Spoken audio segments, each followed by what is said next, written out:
Ever wonder how it is that organized people are organized, or how they even stay organized? With so much information coming at us, it is really hard to get down to the juicy tidbits that can actually make an impact in our lives. To save you the pain of missing out on these 5 game-changing lessons, I'm laying them out in this video for you. So if you're curious how an organized mind thinks, stay tuned because this is the video for you. I have read hundreds of books and talked to so many productive and organized people, and that is how I got where I am today. And I noticed something really interesting about all of these people. I noticed that there were 5 themes showing up consistently about how they think about things. And I'm gonna share those with you in hopes to save you all of the years and time that I spent researching and surface those right away. And if you stay tuned, I have got one thing you can do today to make getting organized easier for yourself. You know that feeling that you get when everything is chaos and you're being asked to do a million things and all of it was due yesterday?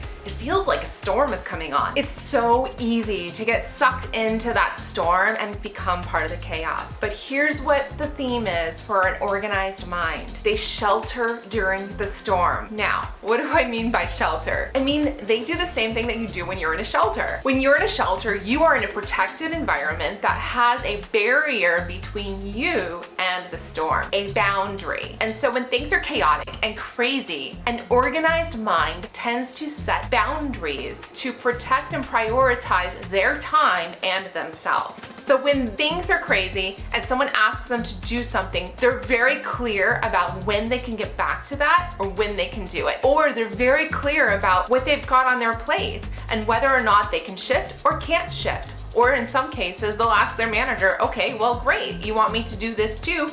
I've got these 5, 10, 15, 20, 35,000 other things to do.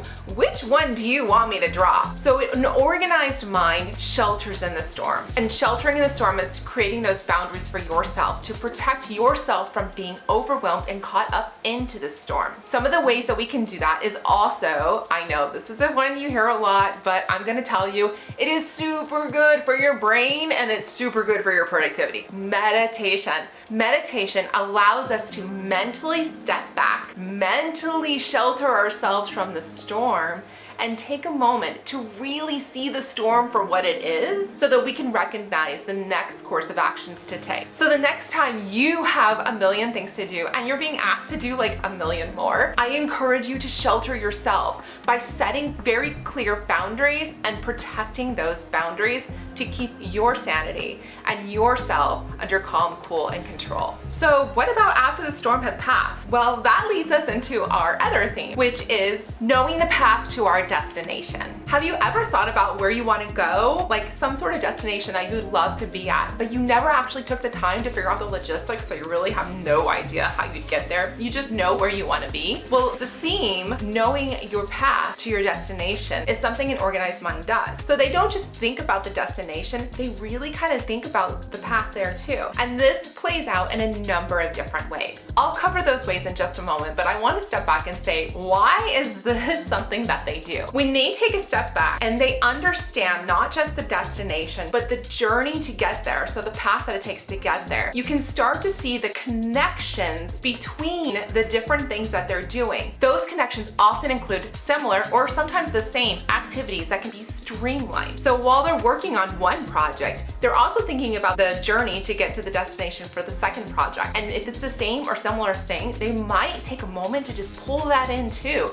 so that they're not having to take the extra time to restart. So what does this look like in real life? Well, when an organized mind is leaving one room, they think about the route and the path that they are taking to get to the other room. So if I'm heading from the living room and I want to get to the bedroom, what I would do is stop. I would scan everything in the living room, and then I would grab anything that might be able to be dropped off on the way to the bedroom. So if I saw something that needed to get stopped in the linen closet, and the linen closet just happens to be on my way to my bedroom, I would grab that particular object, go to the linen closet, plop that in, and then go to the bedroom. So what's another real life example? If you're working on project A and it's very similar to B and C, and you find you have to write a summary report or an update or some sort of other document, you might decide that while you're writing project A, you're going to nab that document, turn it into a quick template, maybe add some relevant information to B and C, and just repurpose the work that you're doing. So as you're doing one project, you're repurposing your work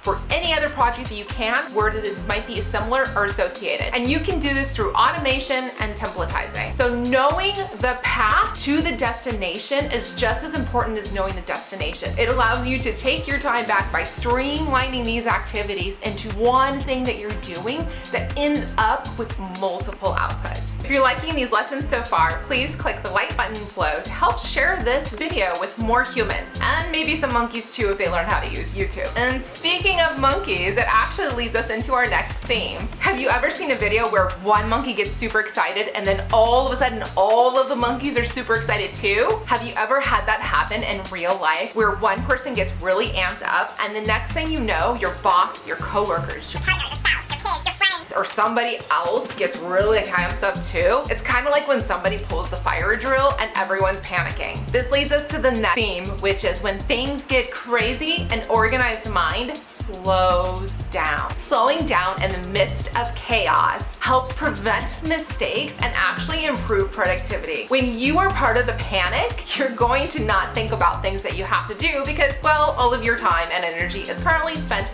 panicking, and panicking does nobody any good ever. Don't panic. Organized people slow down and they are deliberate with their actions. They really think through the next thing that they're going to do. Developing a system to help keep the crazy under control can make a significant impact in how these things are handled. Speaking of systems, what if they're not visually appealing? Now, I've talked about this a little bit in this last video here. This leads us to the next theme an organized mind has, which is function over beauty, or function over aesthetically pleasing stuff. An organized mind really takes the time to think about making sure that what systems they have in place are working for them, and the things that they're investing and spending time on are working for them. Speaking of functionality, an organized mind thinks about the things that they're buying in advance, because this theme plays a super important role, and that is less stuff is freedom. The stuff that we own requires not just the money from the investment, but also money to maintain it, and time and energy and effort. And especially when we're talking about keeping things tidy and organized and cleaned and finding homes, you need space for all of that stuff. An organized mind is more intentional with the items that they buy because they know that all of that stuff requires their time, energy, effort, and money upfront and over the long term. So they are much more intentional about the purchases that they make because they know that the more stuff they own, the more time, energy, effort, and money they are giving away. So what's one thing we can do today to help getting organized be a lot easier? And that is this last tidbit here of ditch the all or nothing attitude. The all or nothing attitude is a great way to slow or even stop our progress forward in getting organized or even other areas of our life. So for example, if I'm looking at a particular project and that project is an hour long and I keep thinking I don't have an hour today and it's tomorrow and I don't have an hour, by thinking of things that need to be done in one all or nothing attitude, I have to give an hour or I'm not going to give any, we don't even start. The best thing we can do for ourselves is break things down into tiny little bits. What does that look like? It means if you have a 60-minute workout that you are planning to get done, but you do not have 60 minutes, then you break it down to 15 minutes or even 5 minutes or 10-minute chunks and just chisel away throughout the day. By giving up the all or nothing attitude, we are slowly making progress towards whatever it is our goal is.